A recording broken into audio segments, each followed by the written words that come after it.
Hello everyone, welcome to my channel. I hope everyone is having a wonderful day. Before starting the video, please go ahead and hit the subscribe button and give this video a like up. Today on The Young and the Restless, Chance and Nick go back to the motel. Claire meets with Jordan, and Victor grows suspicious. All products and services featured are independently chosen by editors. However, soaps.com may receive a commission on orders placed through its retail links, and the retailer may receive certain auditable data for accounting purposes. At Sharon's place, Chance tells Nick that they'd tracked the car Sharon's abductor was driving via surveillance videos all over town. At one point, it pulled into the Riverbank Motel. We're getting close. Nick says that's the proof they need. That's where Ian is staying.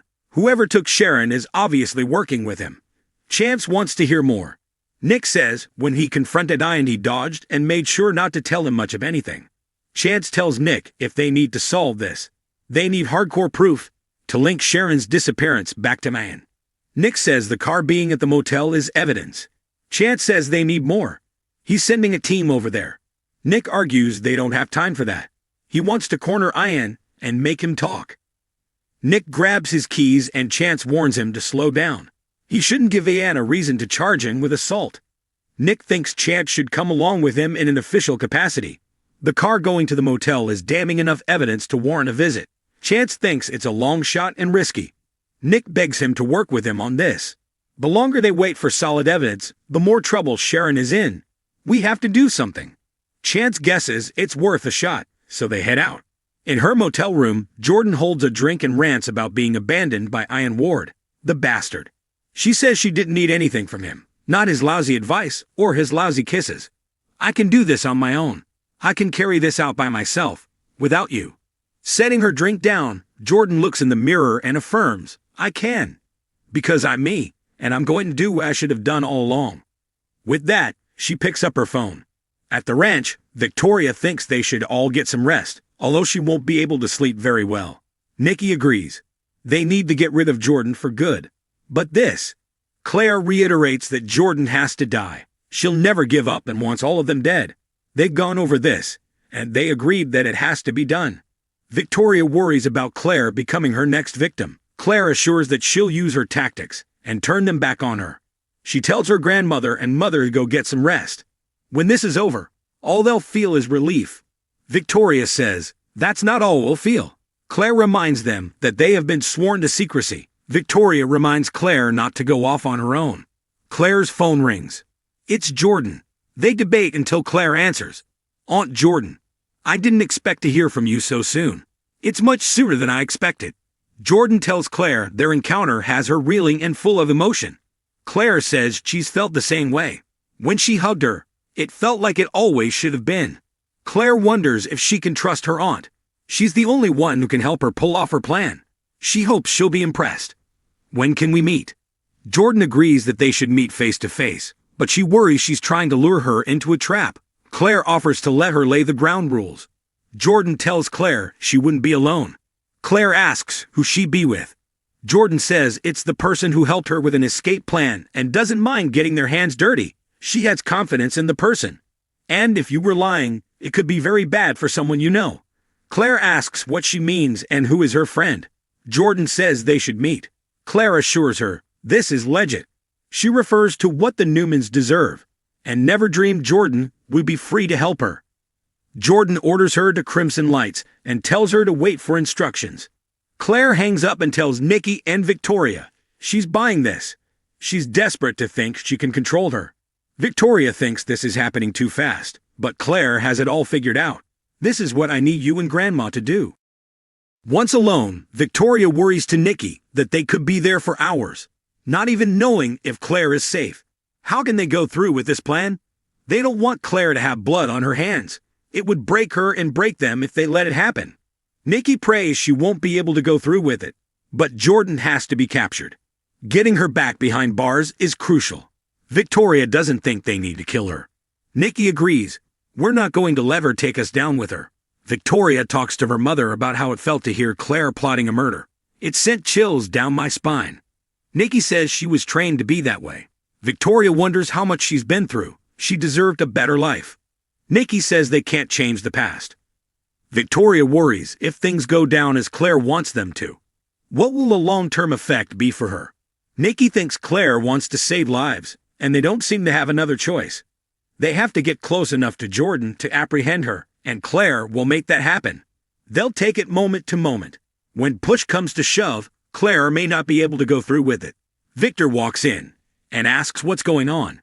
He senses they're hiding something from him and asks, "Where's Claire?" At Crimson Lights, Claire sits on the patio and waits. She flashes to telling her aunt that she uses and twists people around. She takes everything good and leaves them nothing. She remembers confronting her about stealing her from her family and Jordan saying she saved her and made her who she is. Claire recalls calling her aunt a monster and telling her that was the last time they would see each other. In the present, Claire says, "No more, Aunt Jordan." She wonders what she's up to. Just then, she gets a text. "Proceed to where we met earlier. No tricks." Claire replies that she's on her way and heads out. In the park, Claire holds 2 hot drinks and waits. Sitting on the bench, she finally sees Jordan approaching in her blonde wig disguise. She points out she's alone as promised and asks if her aunt is Oak. Jordan's just reeling from seeing her again. Claire had no idea what it would mean to be this close to her. That suddenly everything would make sense. Jordan wants to believe her. Claire hands her an oolong tea fixed as she likes it and reminds her how well they know each other. She recalls them staying up all night over tea plotting revenge against the Newmans. Jordan takes the drink Claire wasn't offering, and the young woman realizes she still doesn't trust her.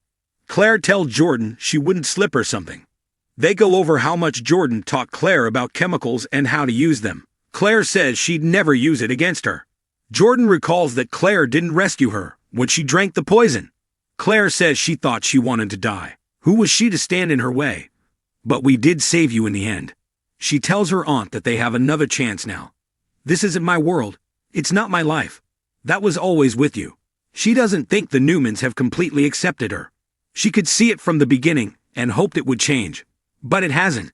"I'm an outsider with them," Jordan asks. "Do you think they don't trust you?" Claire says they shouldn't. She's been playing them from the beginning. "I'm playing the long con against the Newmans, just like you taught me." Jordan asks about her plan and how she fits in. Claire says the Newmans have accepted her in the public eye. She's legally a Newman now with all that entails, including an impressive inheritance should my mother, Victoria Newman, meet with an unexpected, unfortunate turn of fate. At the ranch, Nikki and Victoria ask Victor about Ian, and if there is news on Sharon. Victor says Nick is working with the police. If anyone can find her, it's Nick. At the motel, Chance and Nick enter the room where Ian had been staying and call out his name. He's not there, so they search the room. Chance picks up Jordan's empty glass and says Ian doesn't wear this shade of lipstick. His accomplice is a woman. Chance calls the front desk and learns that Ian hasn't checked out, but there's none of his things there. Nick said it looked like he was staying there when you visited the last time. Maybe he's skipped out on his bill and is with Sharon right now. Chance says they'll run the fingerprints on the glass and will hopefully get a hit in the database. At the ranch, Nikki thinks Sharon's children must be out of their minds with worry. Victoria agrees. Victor reports that Ian may have an accomplice and tells them about Sharon's kidnapper on the footage. He thought the person was somehow familiar. Nikki asks if it was a man or a woman. Victor said you couldn't tell. But why, you ask? In the park, Jordan brings up all the vicious things Claire screamed at her in prison. Now, all of a sudden, she's telling her she wants the demise of her dear mother, Victoria. Claire says she was kind and patient in the beginning, but it has become painfully clear that she just wants a daughter like her, raised as a Newman from birth. When she looks at her, all she sees is Jordan. Her aunt points out she moved in with them. Claire had to in order to convince them she wanted to be accepted. She hopes Jordan can understand and will help her fix all of this. If her plan is successful, they'll have everything they always deserved. Justice and retribution. The Newmans will have to grieve their pride and joy, Victoria, just as Jordan grieved her sister Eve. They'll have enough money to go anywhere after. Claire tells Jordan that Victoria could never be her mother like she was. "I miss you so much, Aunt Jordan. I need you back in my life." At the motel, Nick rants at Chance that Ian could have Sharon stashed somewhere on the property. Chance says he'll get a warrant, but Nick doesn't have time for that. "I'm looking for Sharon." With that, he heads out the door. At the ranch, Nikki thinks Ian could manipulate a woman into doing his bidding just as easily as a man. Victor says they're checking cameras all over town, so they should have an answer soon. He hugs them both and heads off to bed. When he gets to the first landing, he pauses and listens. Claire arrives at the ranch and tells Nikki and Victoria she did what she had to do, and she thinks Jordan bought it. Victoria asks her, "How did you convince her?" Claire says, "I told her I was ready to kill you."